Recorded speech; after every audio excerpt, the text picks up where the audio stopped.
How much time should I invest training our employees every week or every month? If this is something you've ever thought about, stay tuned. We're going to talk all about it.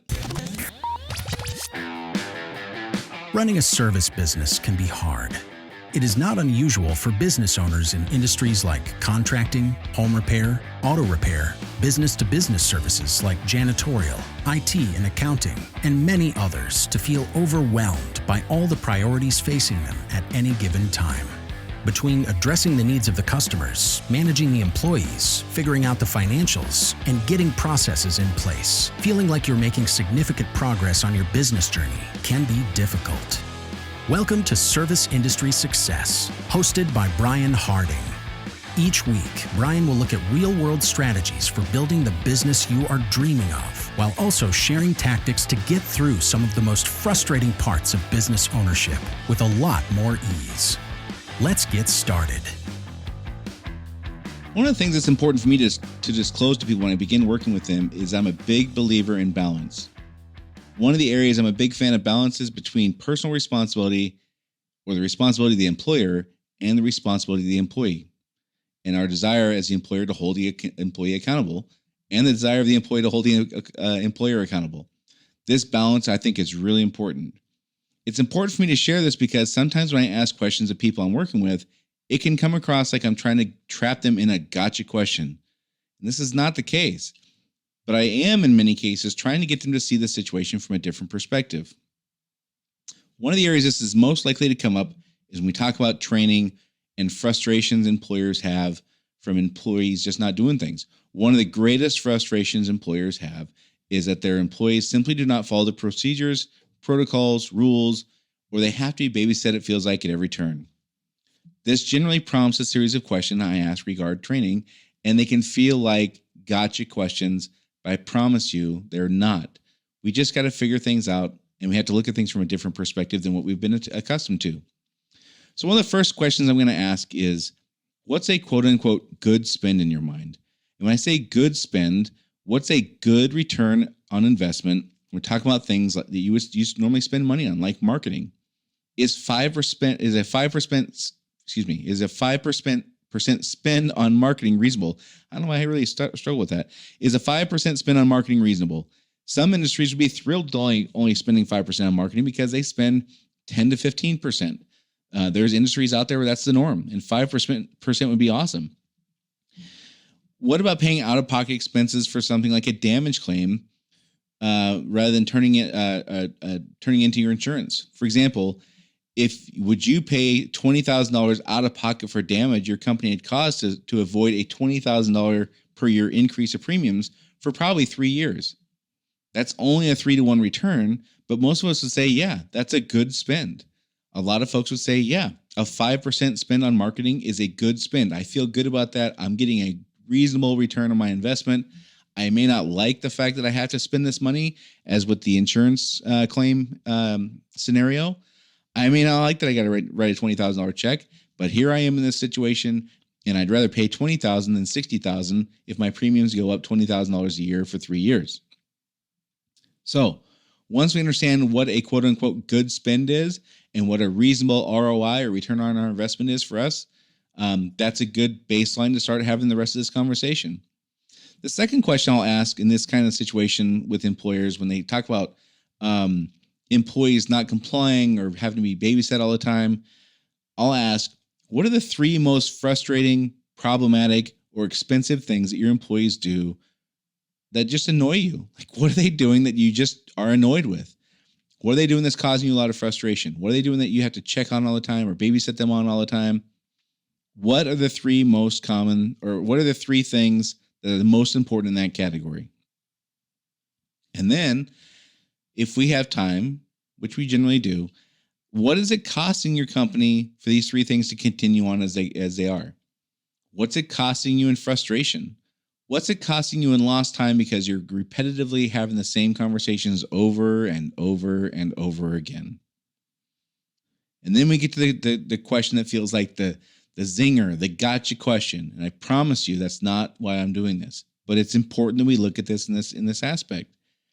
If we identify what these 3 things are that are causing us frustration or causing us heartache or problems with customers, whatever it is, and we identify what the cost is to us, the next logical question is, what are we committing in time and other resources to train this behavior or skill we want to see improved?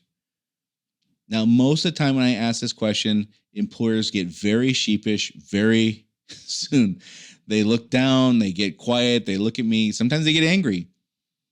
But I think that those are all indicators that we know, oh, wait a second. If something is causing me a lot of pain and frustration and heartache and grief, but I'm not training it, what the heck do I expect to happen? What do I expect to happen if I'm not going to train this? If I'm not going to spend money and time and resources to solve this problem, why am I complaining about it? That all of those kind of thoughts kind of go hand in hand, and they all happen really quickly. So again, I'm not trying to trap them here or snare them in a gotcha question. However, if we're willing to spend 5% or 10% on marketing to get a 10-to-1 return, or 30% in our insurance claim example to get a 3-to-1 return, why are we not willing to invest a similar amount to train our team to improve their skills and abilities, especially on things that really frustrate us, especially on things that cost us customers, or cost us customer satisfaction, or cost us profit dollars, or cost us warranty work, or cost us a poor culture because people are, employees are dealing with frustration of having an employee who's stirring up a lot of problems or doesn't know how to do things or whatever it is. Why are we willing to spend the money and time on marketing and insurance but not training? I don't understand that. That's something that really baffles me, right? Or why are we embarrassed to disclose how little we're really investing to improve a behavior we don't like? Sometimes it's just embarrassing to go, yeah, okay, well, I've been complaining about this behavior for 7 years, but no, I don't think in 7 years I've spent 10 hours trying to train it to improve. Well, what do we expect to happen, right? So the reason training is really an important thing for me is I've learned that one of the most common reasons employees, who are people, by the way, don't do things is the same reason people don't do things all the time. They don't know how, or they don't know exactly what they're supposed to do.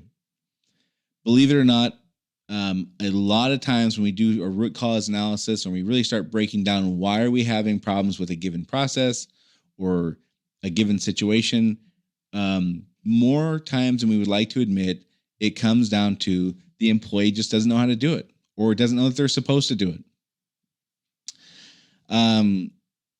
Then the next question gets into how much training time should we be committing per week, per month, etc. So when we talk about training and how much time we should spend, one of the things I'm going to ask is, what do you consider training? So let me give you an example of what people often consider training, which I do not. There's a meeting, could be 5 people, could be 3 people, could be 40 people. The boss stands up in front of everybody and explains the process. The boss looks around the room and says, does everybody understand, or does everybody get it, or any questions? Waits for 2 seconds. When there are no indications that there is any kind of confusion, we check the box that says everybody's trained, and we move along. And the boss says something like, okay, great, let's get after it. And this is our training. We stand in front of a room, we declare what's going to happen, we ask questions, we pause for 2 seconds, and we check the box that says the training is complete. But using this method, how would we possibly know when the employee thinks they know what to do, but they really don't? How could we possibly know that if that's our modality for training?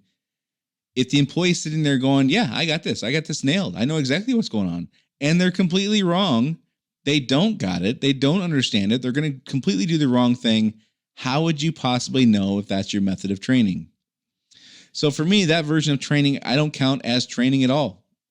I just don't. That doesn't count as training.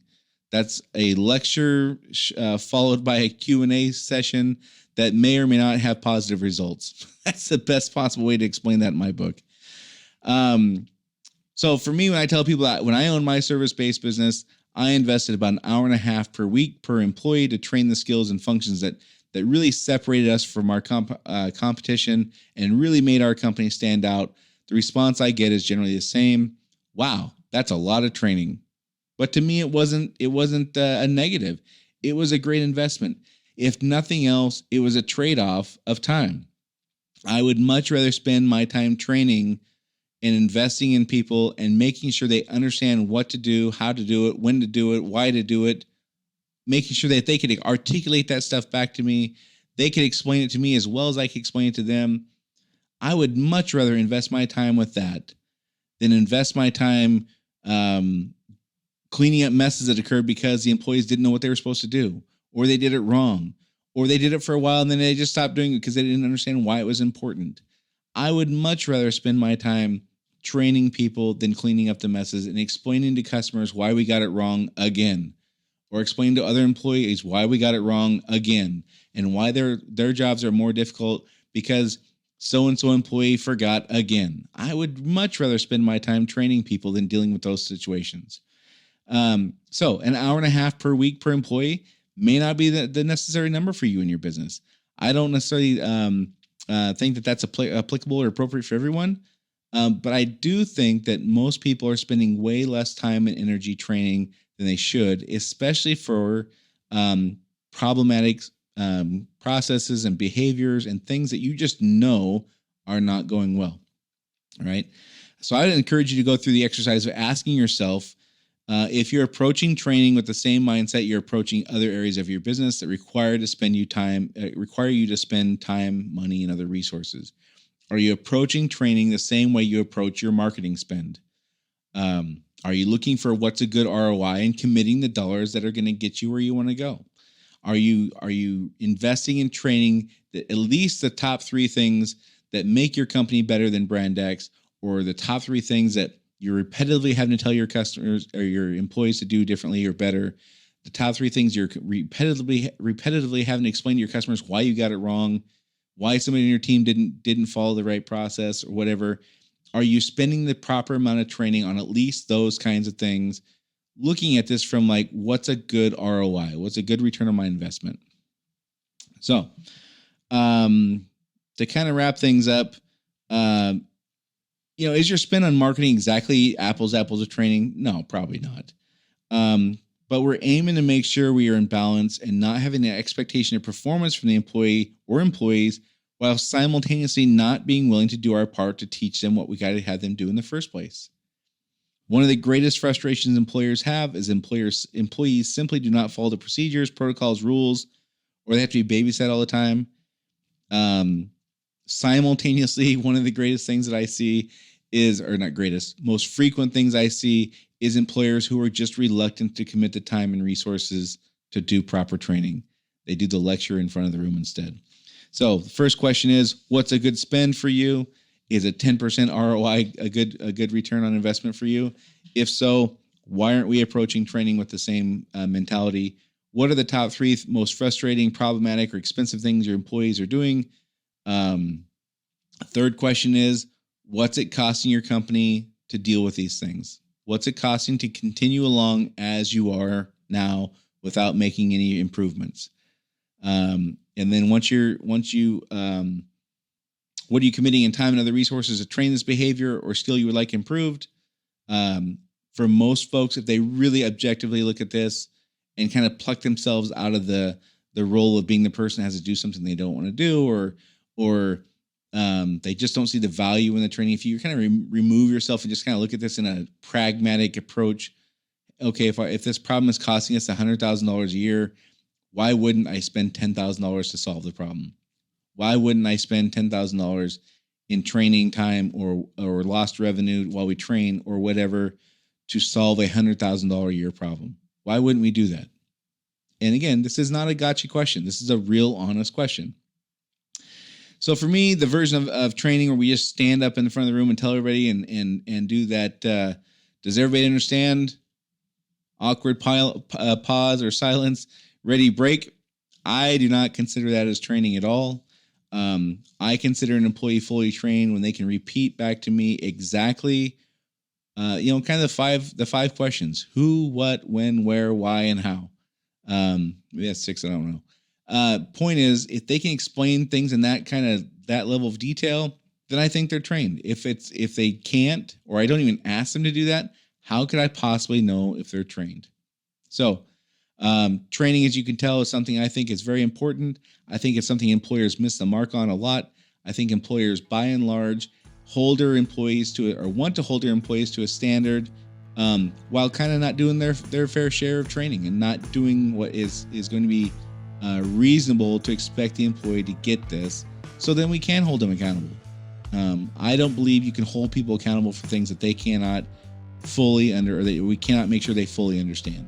So this is my approach for how to make sure I'm committing the right amount of time for training. I hope this was helpful. As always, thanks for spending your time with us this week. We sure appreciate it. If you have any friends, colleagues, business associates who are business owners in service industries, you think they could benefit from this podcast, please share it with them. It'd be fantastic. Or if you have a couple minutes to give us a rating or review, that would be awesome as well. Thanks again for your time. Hope you're having a great week, and we will talk to you all soon.